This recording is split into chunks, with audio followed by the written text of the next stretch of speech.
Recently, the Society for Vascular Surgery has decided to establish an audio-video archive of individuals being interviewed for their contributions to vascular surgery.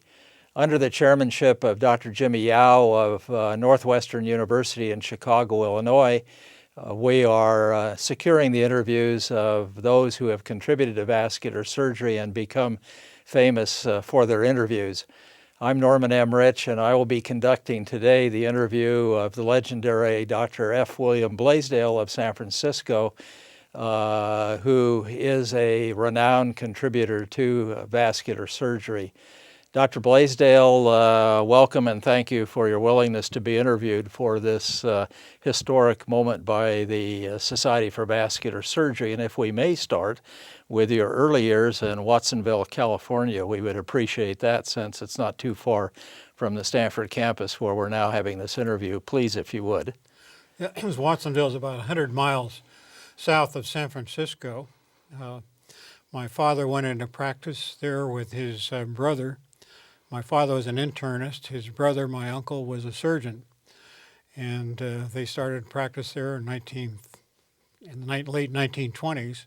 I was born in 1927 and raised in Watsonville. Did you always know you were going to be a physician as well because of that background?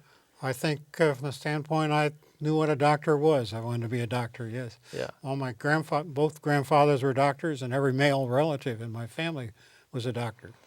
Well, you know, one little sidelight, because we're always told that Watsonville is the artichoke capital of the world. Did you ever work in the fields as a young lad, or did Well, you got it wrong. Castroville is the artichoke center. That's about 10 miles away. Yeah. We were apples, primarily in that area, yes. No, I was just wondering if working in those fields instilled in you an interest to pursue medicine even more, rather than ending up working in the fields. Well, I picked tomatoes. That was my primary work in the field when I was in high school. There were labor shortages, and to get the crops in, high school students were recruited. So I spent a number of summers working with tomatoes. As a Stanford undergraduate, was there some reason that you chose to go to Stanford? Well, two generations of my family were there. My mother and my father were both graduates of Stanford, and my grandfather was a professor there. So that was a pretty good reason. Yes, and that also stimulated you to go to Stanford Medical School, probably. Yes, it did. Yeah, good. In your family, there was a surgeon, correct? My uncle, yes. Yes. And your grandfather had been at Stanford in the very early years in San Francisco as well. He was a professor of surgery, but he was primarily an anatomist. Anatomy was in the surgery department in his era. Do you remember anything about your early years at Stanford in medical school? Did you find it challenging, or did it reassure you that you'd made the right choice? Or Well, always when you start medical school, there's an insecurity because of the high quality of people around you. And I think it wasn't until the first examinations came out that I began to feel a little bit secure that I would probably make it through medical school. being on the West Coast and with all this background, why did you elect to do your internship in Philadelphia? Well, I thought it was about time I got away from the mother institution, and I wanted a rotating internship. I was threatened with the fact that if I wanted to go into surgery, that was no way to go. But I was a little obstinate and decided to go to what was then the second largest hospital in the country.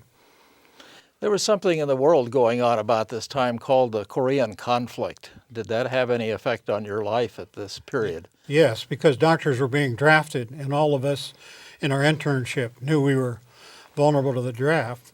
So before we finished my internship, I volunteered for the Navy so I could go and leave in July and come back in July and not miss out on a residency.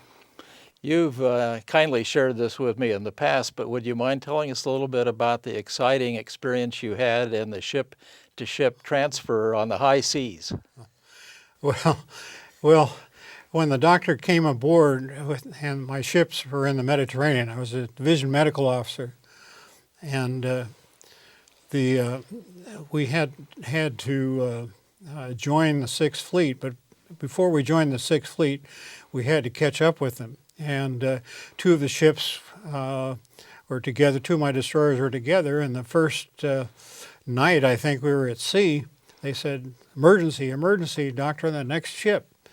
And they shot a high line across, and I didn't ask any questions. There was an underwater telephone, but I didn't know anything about that.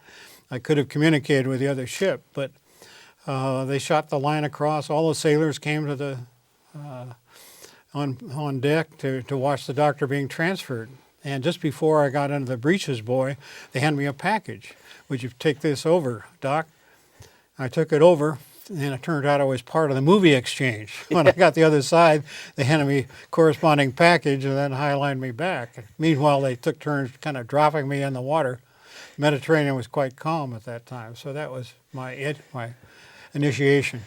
So many people do zip line activities today as a recreation, but you had that opportunity provided for you by the Navy, so that's really fantastic. Yes, When you finished your commitment, you did stay in the reserve for a few years, is that well? Yeah, Is that 10 right? years. Yeah, 10 years as well. You did then come back to Stanford Yes. for your surgical training. Would you please tell us a little bit about your surgical training back at Stanford? Well, Stanford was essentially a clinical school, and it was still in San Francisco, but the decision had been made at that time, which was about 1952, to move the medical school to the Stanford campus. And so during most of my training at Stanford, my 5 years of residency, building was going on down on the Stanford campus. So I was the last chief resident in surgery to complete my training in San Francisco. My training consisted of about half time at Stanford Hospital and half time at City and County Hospital. Your career has been focused on helping the patients who have had the misfortune to be injured. Vascular surgery has been a part of that. Is there anyone during that era of your training that really helped you as a mentor? Well, I would say the one I most closely identified with was Roy Cohn, who had a reputation of being an outstanding military surgeon during World War II. And for various reasons, I became quite close to Roy.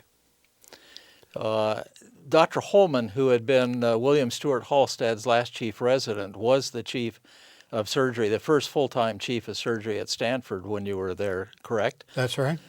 Did you ever have any interaction with him about vascular surgery? Not really, no. Vascular surgery wasn't an independent concept at that time. Thoracic surgery was not even a specialty. So surgery consisted of whatever there was in general surgery, which included plastic. Orthopedics was separate, and neurosurgery was just beginning to separate, although it was still part of general surgery training when I went through. Well, Dr. Holman also had a laboratory that he named from his Johns Hopkins experience. Did you have any experience in his laboratory at all? I had experience in that laboratory when I was 5 years old because it was my grandfather's laboratory. So, yes, I can remember riding up the rickety old elevator when I was 5 years old, scared to death on my way up. And when I was in medical school, a couple of the deaners that my grandfather had hired were still there. So, yes, I was very familiar with the laboratory. A lot of history there. Yes. Why did you go to Boston, if I may ask, in the midst of your training at Stanford, your surgical training? Well, that was a year of a pyramid training program. 6 of us started, and only one of us was due to finish at the top. In my second year, the professor of surgery called me in and said, "Bill, how would you like to go to Boston?" Now, the significance of that was that it was probably in line to be the chief resident because they usually sent their prospective chief resident to Johns Hopkins or to Boston. And so when I was asked if I wanted to work with Franny Moore, the answer was yes, because that gave me a high probability of finishing at the apex of the residency. Oh, well, that was a great opportunity. And then you did come back to Stanford. Yes. And can you tell us about finishing up at Stanford? Well, I finished up My next to last year or senior residency was entirely at the City and County Hospital, at that point called San Francisco General. The name had changed somewhere in there. And then my senior year was 6 months at General and 6 months at Stanford. You know, you don't remember, we've talked about this before, but I remember very clearly when I was sent to the operating room about 3 o'clock in the morning and you were taking care of a patient who had had a low velocity gunshot wound of the infrarenal abdominal aorta. And that's something that stays in my thought process and something that continue to stimulate my interest in following a career in vascular trauma. So I thank you on this historic note. And let's move on to going to Houston and to being with Dr. DeBakey, if you would, please. Well, during my tenure in Boston, I had the opportunity to work with Richard Warren, who started one of the first vascular services at the VA Hospital, West Roxbury. And no one wanted to work in vascular surgery with Dr. Warren. He had a separate service because the residents didn't get to operate. But this was a fascinating field for me, so I volunteered, and so my entire 4 months at the VA hospital was with Dr. Warren. And when I was finishing, I said, Dr. Warren, I think I'd like to go into vascular surgery. What do you advise? And he said, Bill, there's only one place to go. And I said, where's that? He said, Houston, Texas. And I'll help you if you want to go there. So when I came back to Stanford to finish off my last 2 years, I had fixated on going to Houston. And with the help of my professors and Dr. Warren, I obtained a fellowship. And how long were you in Houston? 1 year, although it seemed like 6. And one of your famous contributions that everyone focuses on, the axillary femoral bypass, was from that experience in Houston. Would you elaborate on that for us? Well, in that era, DeBakey was doing something like 8 major vascular operations a day. Kind of unheard of. Maybe 6 abdominal aneurysms and a couple bypasses thrown in. And his complications were negligible, but he did have complications, and no one really ever dared to show him a complication. So the rare patient who had a major complication was discharged and then readmitted to a rehab hospital across the street, where the fellows took care of the patients under one of the junior faculty's name. And there was a couple of vascular infections, and I did everything I could to bathe them in iodine and do various things to try to get these exposed groin vascular grafts, because that's where the problem was, healed. And none of them healed, and the story was everyone was going to rupture eventually. And so I knew that once you got an infection in a vascular graft, you had to do something else. And that was kind of the key to my subsequent interest in profound bypass. Obviously, Dr. DeBakey was very appreciative. You later became president of his international society and you received the DeBakey Award. We'll come back to that a little bit later. But when you finished in Houston, you did return to San Francisco, and initially you were at the Veterans Administration Hospital. That's Please correct. tell us about that.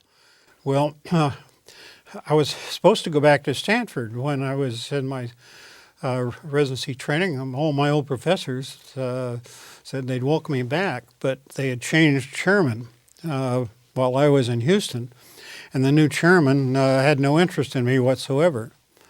So I interviewed with Dr. Dunphy in Portland, Oregon, because my colleagues suggested that Dr. Dunphy had just gone to Oregon, might be hiring faculty. So I interviewed with Dr. Dunphy in Oregon. Then one of my professors, Carl Mathewson by name, said, Bill, come back and interview for the chief of surgery at San Francisco VA Hospital. I said, well, I'm not sure I'm qualified. He said, well, you come back and interview. I'll talk to Dr. Leon Goldman, who's chair of surgery, about you.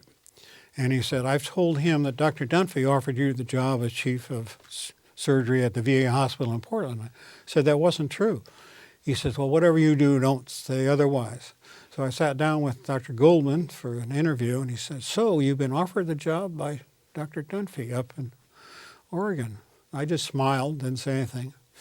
And so I left the interview not suspecting that I was going to be offered the job, but about a week later, I called and I had the job offer just in the nick of time because it was getting close to July 1st when I was finishing in Houston. And I had 5 little children by then. So not having a job prospect was disconcerting, to say the least. Well, you made some very important contributions in your time in the VA as well, and I know you had some good colleagues and allies. Al Hall is one that comes to mind. Would you say a few things about your relationship with Dr. Hall? Well, Dr. Hall had just completing his training at the VA hospital and was asked to stay on in the interval between my arrival and when John Wilson, my predecessor, had left the VA. So Al was there when I came on board, and I subsequently hired him as my additional faculty member. Not too many years after that, you moved on for one of your very, very important times in your life at what we had known as the San Francisco City and County Hospital. It had become San Francisco General, and you were there from 1966 to 1978. Would you talk a little bit about that era? Well, let me finish the VA first. I think most of my major contributions were in the 6 years I was at the VA. Oh. I had a laboratory, which is part of my negotiation, and I started a cardiac surgery program, which was actually the first in the VA. And I was given a laboratory, a dog facility, and that was the key to my academic productivity. And I probably did more unique things there at the VA than I ever did again. When I went to San Francisco General, Medicaid and Medi-Cal had just come on board, and my predecessor, Bill Silen, had said, well, good luck, Bill. They're going to close all the county hospitals. They aren't necessary any longer. So I took over at San Francisco General just about the time when all the Vietnam War activism was going on. And at the same time, psychiatry discovered they could treat hospitalized patients with drugs and turned all these psychiatric patients loose on the streets on drugs. And that was really the start of the drug culture. The protests of the young people took up the drug culture. We had the psychiatric patients on the streets with the drug culture. And all of a sudden, the city of San Francisco became a violent place. In the course of 1 year, crimes of violence doubled. My first year of arrival. A year after that, they doubled again. They threatened to double again after that. And the city became a violent place almost overnight, over the course of a couple of years. And that was when we first organized a trauma program. Well, thank you for the clarification. And this is one of the reasons that these interviews are valuable, because most people would not know your own personal feelings about your academic accomplishments while you were at the Veterans Administration Hospital, and that's very important. Most of us remember those who worked with you and who you trained when you were at San Francisco General, and the list is quite extensive, starting with Don Trunke and George Sheldon and Bob Lim and Frank Lewis and Muriel Steele and Brent Eastman. So many people really benefited from your leadership at that time of your life, and that's why you were recognized as the original Mr. Trauma of the world, I think, and your proteges really continued in that same venue for you. Would you comment on any of the people you trained? Well, I was very fortunate because my professor at that time was Dr. Dunphy, even at Portland when I interviewed there. But 4 years later, I was the only surgeon on the search committee for the new chair at UCSF. And obviously I put Dr. Dunphy's name in, and the rest of the committee said, well, why would he ever come here? And I said, well, I don't know, but I think we ought to ask him. And we did, and he was interested. And so he moved in 1964, while I was still at the VA, he came as chairman of surgery. And Dr. Dunphy was a world traveler, and every time he'd leave and go someplace, we'd have a whole flock of resident applicants. And so all of a sudden, overnight, we had a lot of outstanding people in our UCSF surgical residency. And those many of those stayed on to work with me. You did something else that was quite unique and recognized by many of us with your trauma fellowship type program. Fairly early on, you also established a return for some of the people that went into private practice, like Norm Christensen or Joe Ignatius, who would come back every 4 years or so and spend another month or two with you for kind of a fine-tuning of the trauma experience. Would you elaborate on that a little bit, please? Well, actually, one of the things we thought appropriate for our chief residents was to have contact with some outstanding clinical surgeon. And so the last week of every one of my 6 chief residents' tenure at San Francisco General, we invited one of our alumni at Stanford or UCSF to come back and spend a week living in the resident quarters with the chief resident. And he had access then to somebody in private practice, and they had clinical expertise which they could provide, which was unique. Many people benefited from that and really appreciated that experience. Out of all this, Dr. Blaisdell, you were recruited to be the professor and chairman of surgery at the University of California, Davis. Would you please tell us about your accepting that and what changes that made in your life? Well, first, when I was first asked to interview at UC Davis, I wasn't really interested because it had the reputation of being a family practice school. It was the first medical school established after World War II, and it was established on the basis we were going to train family doctors. But one of my former trainees up in Sacramento urged me to come up and look at it. And I did, and I found out that the family practice school was kind of a sham. The dean was politically motivated, and he managed to build specialty departments on the basis that it was necessary for training of medical students who were going into primary care. And when I interviewed with the primary care chief, he said, this is a sham. You know how many full-time positions I have? And I said something, I don't know, dozen? He said, no, I've got four. He says, ENT has four. And I has four. And that was true. That it was a sham, but the only problem was that the surgery department hadn't really been developed yet. And it was still had high turnover and had no reputation. So it was kind of a chance to come into a brand new department and try to do something. There has to be a certain amount of personal satisfaction out of what you accomplished at UC Davis. Would you elaborate on that a little bit for us, please? Well, I enjoyed building programs. Yeah. When I went to the VA, I was the only full-time person in surgery or any of the specialties there. And by the time I finished, we had vascular fellowship. We had 3 or 4 full-time faculty. Went to general. I was the only full-time person there. And that was just a change in the county hospitals with the advent of Medicaid and Medicare. We had to have supervision and document residents, so I had a chance to build a program there.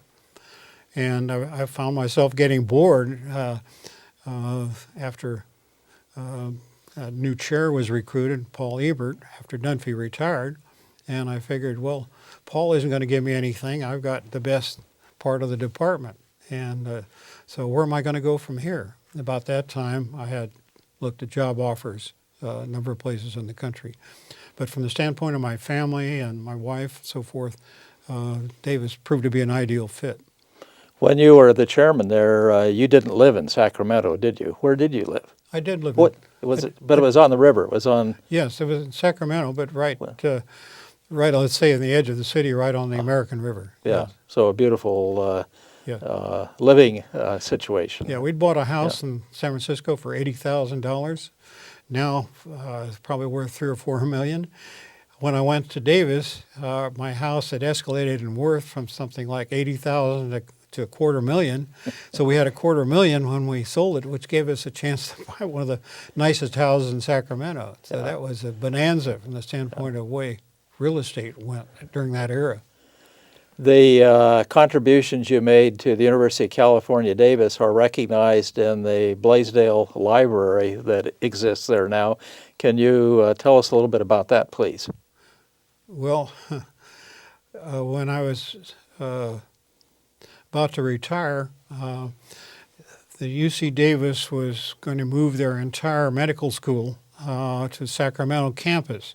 The first 2 years up to that time had been the preclinical years on the Davis campus itself. And the university had reached a point of maturity which it was appropriate to move the entire 4 years to the Sacramento campus. And so they asked me to help fundraise. And that's about the time I had retired. And I said, well, I'm moving back to San Francisco because my wife has never mentally left there. And said, well, we'd like to call you back and have you help us raise funds for the medical school. And I said, well, okay. And they said, we'd like to name the building after you. And so I said, well, I can't turn that down. So after I had retired, I went back a couple days a week to help fundraise for the new buildings for the medical school. Well, you were kind enough to take me one day a few years ago back to see the library, and it was very exciting. There's another aspect of this, too, that I think is so important. You've mentioned not wanting to be bored. You've mentioned liking to start new programs, and yet you've always had an interest in history. And part of that was due to your great-grandfather's experience in the war between the states and what led to a special room in the Blaisdell building library, which is the American Civil War section of that. Could you tell us a little bit about that and your great-grandfather? Well, when I was a small child, my grandfather held me on his knee and brought out this little book and said, Bill, you wouldn't be here if it weren't for this book. What is it, grandfather? He said, this was the book that saved my father's life. And I said, oh, really? He said, see, there's a bullet hole through it. It was his diary. And at any rate, nobody had done anything with the diary. When my father died, I inherited the family archives, which included the regimental history by Bartlett, which was an outstanding regimental history. In fact, it is claimed as such. And I also had my great-grandfather's diary with a bullet hole in it. And the bullet hole went through the writings up until June 1st, 1864, the Battle of Cold Harbor. And after that, there was writing around the bullet hole. My grandfather was wounded in the battle and ended up in Campbell Hospital in Washington, D.C. And so I became fascinated about how he was handled, what care was like. And so I became deeply involved in medical care during the Civil War and started to collect volumes. And ultimately, my collection went to UC Davis Library. We've benefited from a lecture that you gave us on the vascular trauma in the war between the states, and that can be part of our archive now too. But let's go on for a moment. When you retired as the chairman, you were still anxious to do other things and to start new programs. Would you tell us a little bit about what you got into with the former Mather Air Force Base Hospital in Sacramento and how that developed for the VA? Oh, well, when I started at my chairmanship at Davis, I knew that I was going to retire at 65 because that was the obligatory retirement age at that time for professors. But there was a governor that came through named Reagan, and he changed all that. So no longer was retirement obligatory at 65 in the UC system. But I kind of conceptually thought that that was an appropriate age to retire. So that was my target. And just after I retired, I stayed on as professor. And that first year after I retired, I went back to clinical practice. They wanted to start a new VA hospital in Sacramento. And so I got called in to ask if I would help out. And that seemed intriguing. So the answer was yes, I'll help develop a new VA hospital. It seems that Mather Air Force Base had just closed down, as many of the military facilities were doing. There was a 100-bed hospital there, and the VA made the decision to take it over. And so I participated in the development of VA programs at the Mather Hospital. But we no sooner got there than the plan became, well, now let's do something better with this. And so then we lobbied and saying, we got this old facility, now we got to do something. And so we lobbied in Washington and got a new hospital built. And so when that was completed, that was my second retirement. Well, the thing that's very interesting about that, too, is that when we approach the new facility, we go down Blaisdell Avenue. So there's another recognition for what you've done, and I think that's most appropriate. Let's leave this, since we've had a chance to review your career briefly. Let's go on to the Society for Vascular Surgery for a few minutes. And you were the president in 1978, 1979, as I remember. Do you have any recollections about what happened at that era, what you were proud of in contributing to the society? Well, that's when we were starting vascular training. I go back a little bit. I met Jim DeWeese 3 or 4 years before that. During the Johnson administration, he was promoting cancer centers and heart centers and so forth. And Jim had been asked to chair development of vascular surgery, recommendations for vascular surgery facilities. And Jim, out of the blue, called me one day and wanted to know if I would be on his committee. And so what the question was, well, what is appropriate for a vascular surgery facility?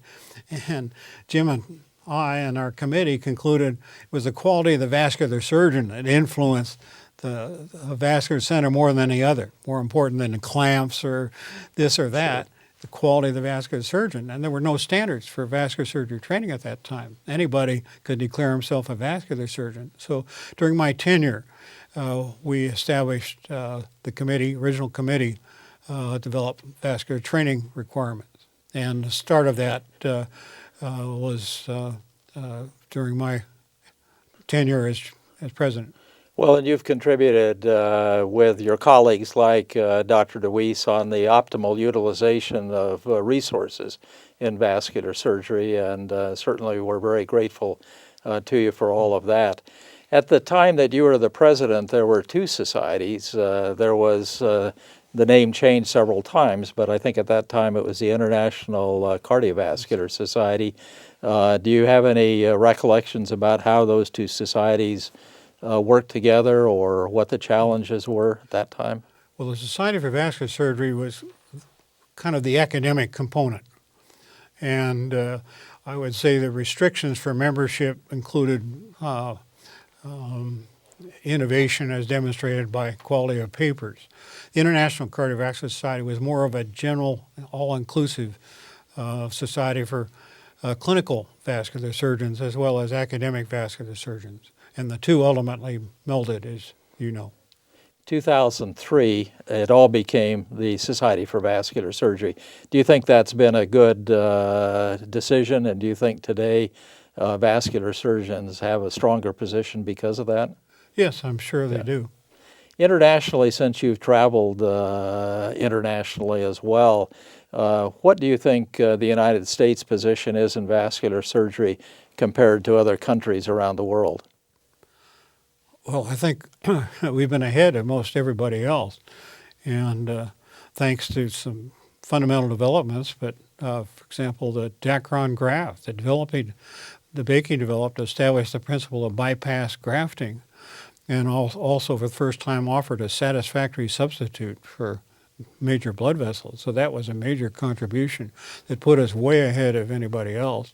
The Japanese have done a number of innovative things over the years, particularly with microvascular surgery. And another component that was important to the development of vascular surgery was the microvascular concepts, which subsequently led to more peripheral bypasses and techniques that permitted you to revascularize the lower limb.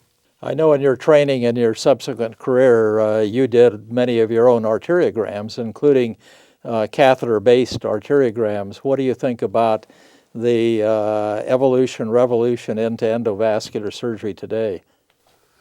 Well, that was the natural outgrowth. But, to start of vascular surgery, all vascular surgeons did their own angiograms. And when I was in Houston, they were mass-produced, more or less. So when I went to the VA in San Francisco, we fortunately had a radiographic unit in one of the operating rooms, and we converted that into the vascular angiogram suite. And I can remember that chairman of neurology at UCSF challenged me about doing cerebral vascular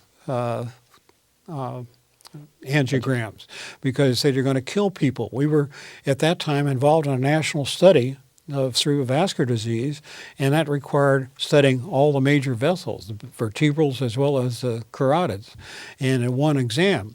And I was fortunate about 1960 that the organic dyes had come in and were much safer than the previous materials such as potassium iodide. And nobody had really documented that yet. And so we got involved, and we reported our first 300 cases of panarteriography in defense against this neurosurgeon's attack on me, and reported negligible complications from the angiograms. Follow-up angiography, particularly after carotid endarterectomy, that was an area that was of interest to you in your career. Would you comment on that for us, please? Yeah. Well, this was the early era of carotid surgery, and we were involved in Houston when they were just putting it on the map. And I fortunately got my name on a paper, one of their original papers. So nobody really knew too much about techniques and the subsequent follow-up. And so what I started to do was to start to angiogram my patient's completion of operation. And I found a number of defects in the operations that I had done, and I went on to correct those. And as a result, I had a negligible complication rate from cerebral vascular surgery. And I subsequently laid down the challenge at the society. If you don't think operative angiography is of any value, do 10 and see what you got. And I presented this paper, and I was shot down in flames.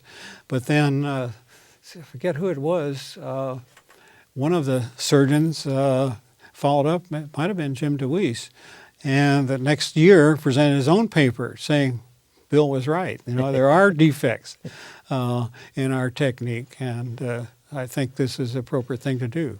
So all my life, I completed my carotid angiograms with arteriograms, and I ascribe that to success in preventing subsequent thrombosis and complication.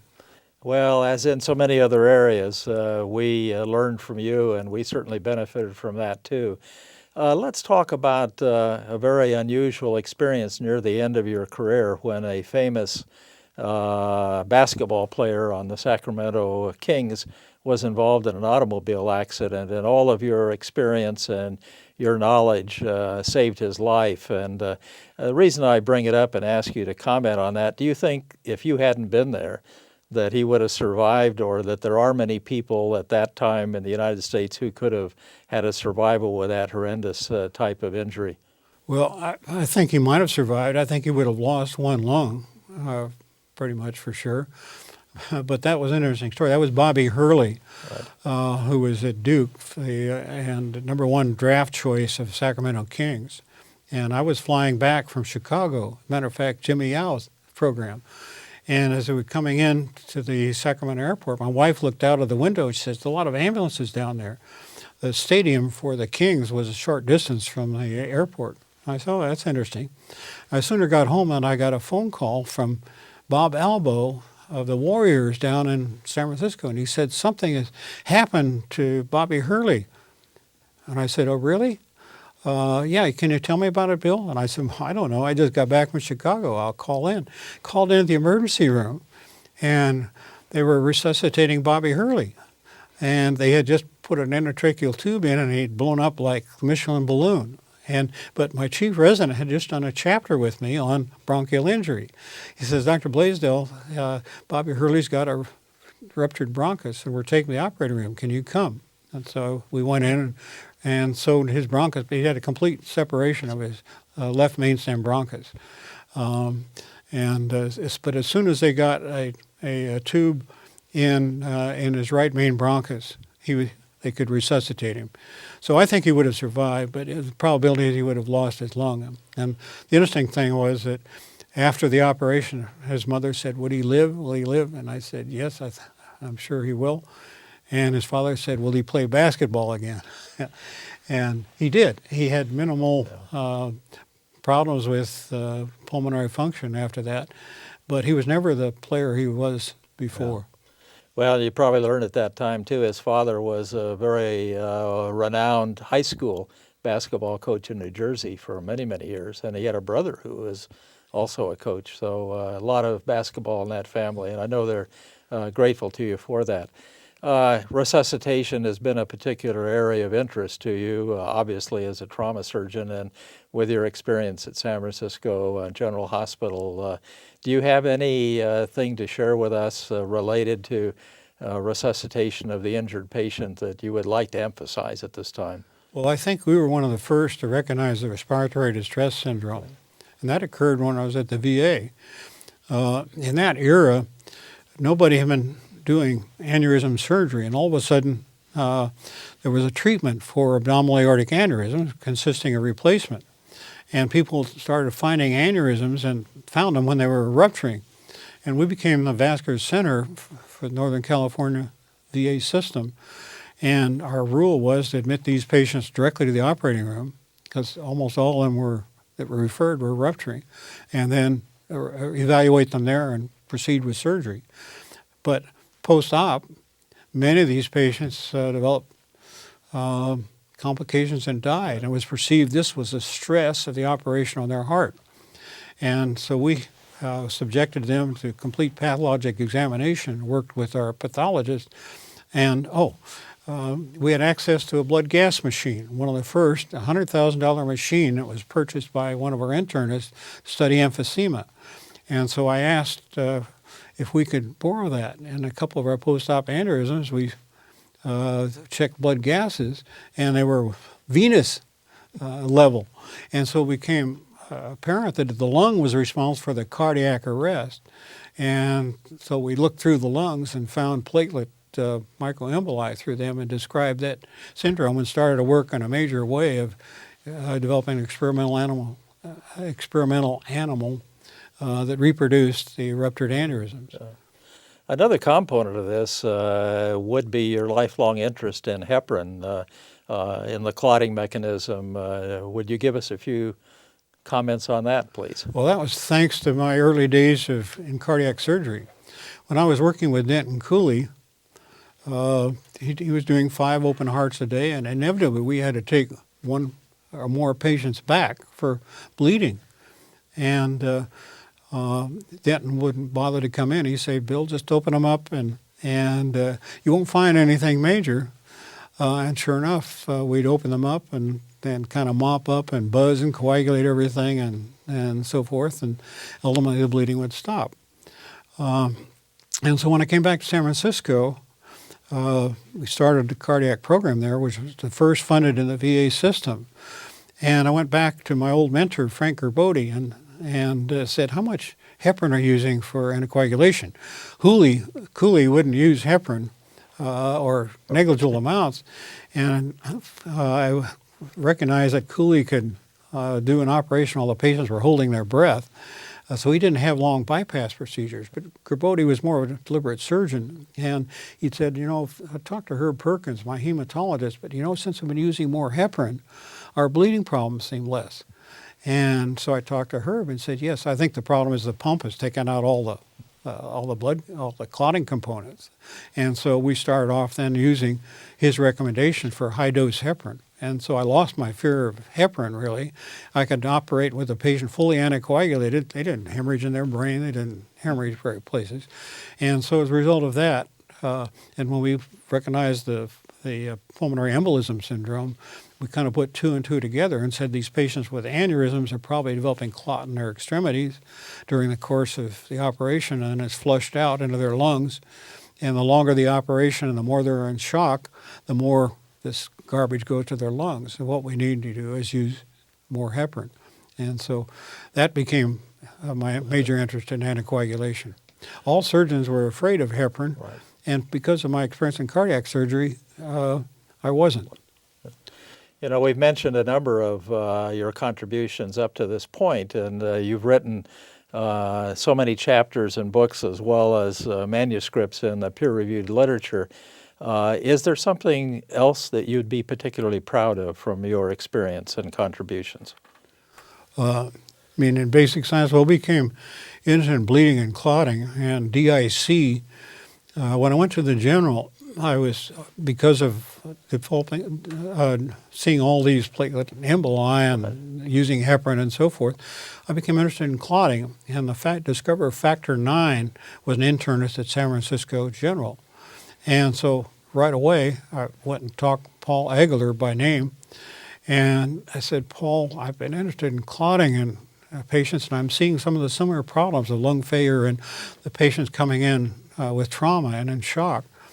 And he said, could you study a couple patients for me? And he says, sure, Bill, I'll lend you one of my PhDs. And he did. And she started studying my patients. Well, Paul, at that time, came to my office and said, Bill, I'm dying of cancer. No one's around here is able to take over my lab. Would you be interested? I'll help you write a grant.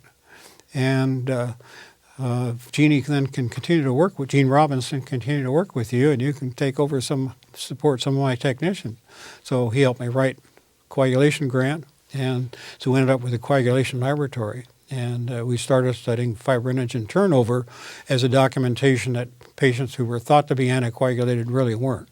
And that study, fibrinogen turnover, also got me deeper and deeper into bleeding and clotting problems. And we documented, I think the first in surgery, document DIC, because many vascular surgeons, including Jack Wiley, were describing these bleeding problems they have as heparin or making all kinds of excuses. And of course, the reverse was true. Sometimes you needed heparin to stop the intravascular coagulation going on, and the only way to cut the Gordian knot, so to speak, was to recognize that this is clotting depletion that results in the Redding syndrome, as it was called. Individuals watching this interview may wonder where you found time to do anything else. You've been so busy with so many things, but we've already identified your interest in history, and particularly in the American Civil War. How about railroads in Northern California? Well, when I was a child, my uncle, the surgeon, was a railroad nut. And Watsonville Junction was a major turning point for railroads. And we'd go take my brother and myself out to the railroad yard. And since he knew the railroad engineers, they would give us rides on the switch engine. And so that was the start of my interest. When we moved to Sacramento, there was a railroad immediately almost across the street, which was the first railroad established in California. It ran from Sacramento to Folsom. And so I got interested in that history, and learned that an engineer named Judah had been brought out from the east to develop that small railroad. And Judah had greater ambitions of having a transcontinental railroad. And so he managed to develop a route that was feasible over the Sierra Nevadas, which appeared impossible and passable to railroads. And so the first transcontinental railroad started downtown Sacramento, thanks to Judah's impetus and the big four subsequent merchants that got involved in funding this railroad. Thank you for sharing that. It's always good to have a hobby, and you've had a number of hobbies. You've been recognized by your peers. Andy Dale's book on the Band of Brothers, finished by Jim DeWeese, who you've already mentioned, and George Johnson, includes you, which is most appropriate. In the trauma arena, you were president of the American Association for the Surgery of Trauma, as well as what we've already recognized, the president of the Society for Vascular Surgery. You've had so many other recognitions, being president of the Pacific Coast Surgical, to being president of the International Michael DeBakey Society. Is there any one of those, or ones I haven't mentioned, that have been particularly satisfying to you personally? Well, I think involvement in the early days of Society of Vascular Surgery, I'd have to put number one, because that's when our specialty was coming together. And while I was at the VA, I was elected recorder of the society, and that got me involved very early in the programs of the society. Oh, well, thank you. From all of your colleagues and your friends during that period of time, again, you've mentioned Jim DeWeese. Are there any others that come to mind as being individuals with whom you thoroughly enjoyed collaborating? Well, Stanley Crawford and I became very close. I worked with Stan for 4 months while I was in Houston, and he was a junior faculty member at that time, and he was kind of doing itinerant vascular surgery. The big boys had the operations at Methodist Hospital, but Houston itself would never refer a patient to DeBakey until Hull froze over. But there were vascular surgery problems, and Stan, as a vascular surgeon, a new member of the team, was willing to go anywhere. So when I worked with Stan, we operated about 3 or 4 hospitals throughout the city. So we became very closely related, and over the years, we had many interchanges. So I'd say he was one.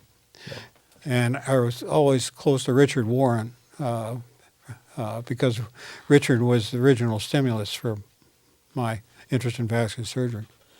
One of the things that you've done over the years, and this may have had some roots in the Navy experience you've had, but you've always been very supportive of the military mission. You were a consultant locally, particularly at Letterman Army Medical Center for many years. You've been on our visiting board at the Uniformed Services for many years, and you received an honorary degree from the Uniformed Services University of the Health Sciences. Would you care to comment on your support of the military, if you will, and of our nation? Well, I had great admiration for the military. During my tenure during the Korean War on my destroyer division, I ran into a lot of outstanding people, and I ended up with an admirer of the military. They work for relative peanuts. You know, the salaries for military in that era were small. They're making major contributions to America. You know, we never got out of wars. You know, World War II was to end all wars, and then the Korean War came on, then the Vietnam War, and so forth. And I had great admiration for all these kids that served in the military. No, thank you very much. You know, back just for a moment, one thing that comes to mind about your experiences with Dr. Crawford, Stanley Crawford said so many times that the last great meeting of the Society for Vascular Surgery was when you hosted us in Carmel in 1972.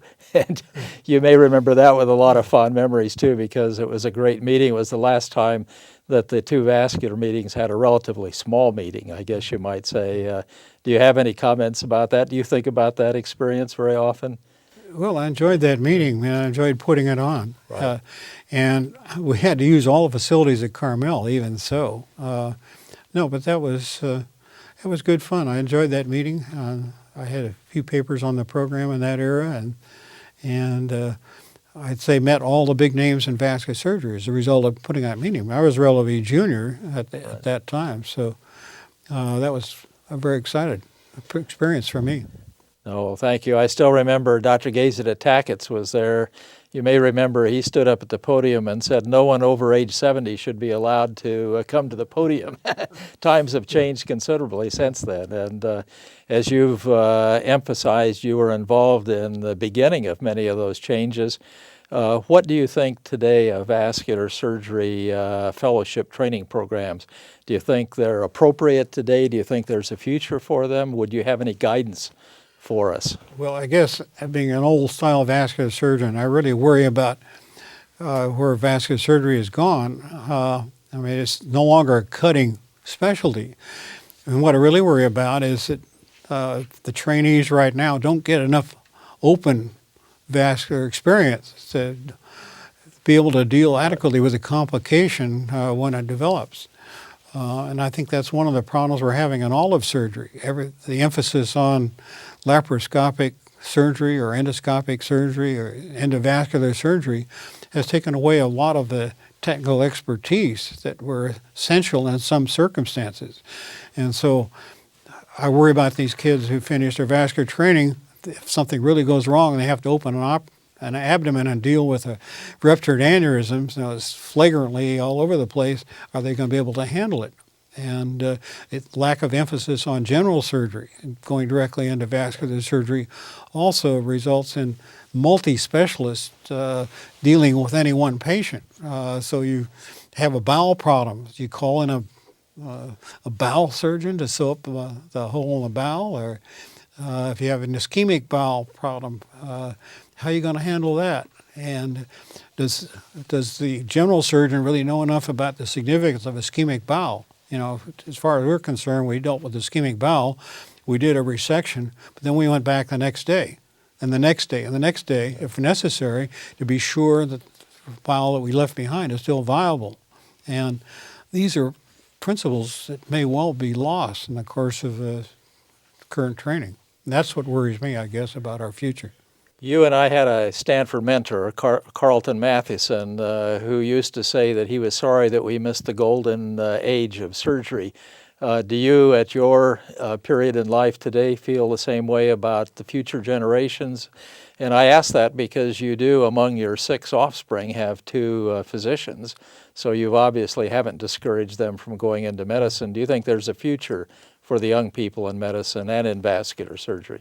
Oh, certainly. The only problem with vascular surgery is changing. I'm kind of worried about the case where X-ray radiologists are involved, where cardiologists are involved, and all the endoscopic techniques can be done by non-surgeons. And where is that going to lead?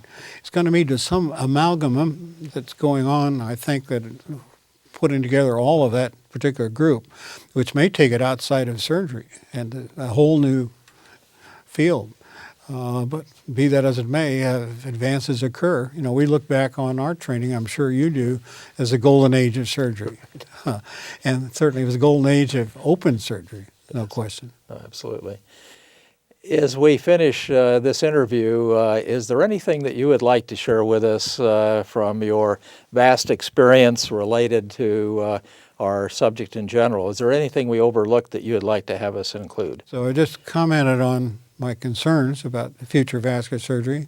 I don't have a crystal ball, but there's certainly a great future in surgery, but it's the whole field of technical surgery is changing, and I have no idea where it's going to end up, but it's almost right now opening a belly seems to be something that you shouldn't do. And since this is a historic event and you're back in San Francisco, maybe we can end by just asking you about your wife, Marilyn, and what she's been doing with photographs of San Francisco that I know you've been very proud of her activities and have supported that. Would you just help us close by mentioning that, please? Well, in the early days of our marriage, she got interested in history as long as I did. But I think when we moved to the San Francisco VA hospital and lived on the grounds way out there in the point, the entrance to the bay, she became interested in the history of that era. And she got involved with a photographer named Whitney, whose family had a long history of taking glass plate negatives. And he wanted someone, or the son of the original photographer, wanted someone to evaluate the collection. And she got involved in looking at this collection of early history of San Francisco and said, gee, you can't sell this off. This has got to be sent to a library or something. I said, well, we're going to sell it off. So she went to the bank and took out a big loan and held the collection till the Historical Society could afford to purchase it. Well, they never did come up with the money to purchase the collection because as it became more and more evaluated, the worth of the collection went way sky high. So she had 10,000 glass plate negatives of early San Francisco, and she was offered a chance to sell San Francisco historical material at the Cliff House, and so she had a shop there for a number of years, and even actually we moved to Sacramento. She'd commute back to her shop. And ultimately, she became recognized as one of the historians of San Francisco. She just received 2 different awards, as a matter of fact, from historical associations this past year for her interest and her knowledge in San Francisco. And she's published a number of photographic books on the history of San Francisco. Well, you can be very proud of your family, and I think that's an important message to share with everybody, too. As a very busy surgeon who made so many contributions, there's still success in the family as well. On behalf of the Society for Vascular Surgery, Dr. Blaisdell, we'd like to thank you sincerely, and Bill, this has really been great. Thank you. My pleasure.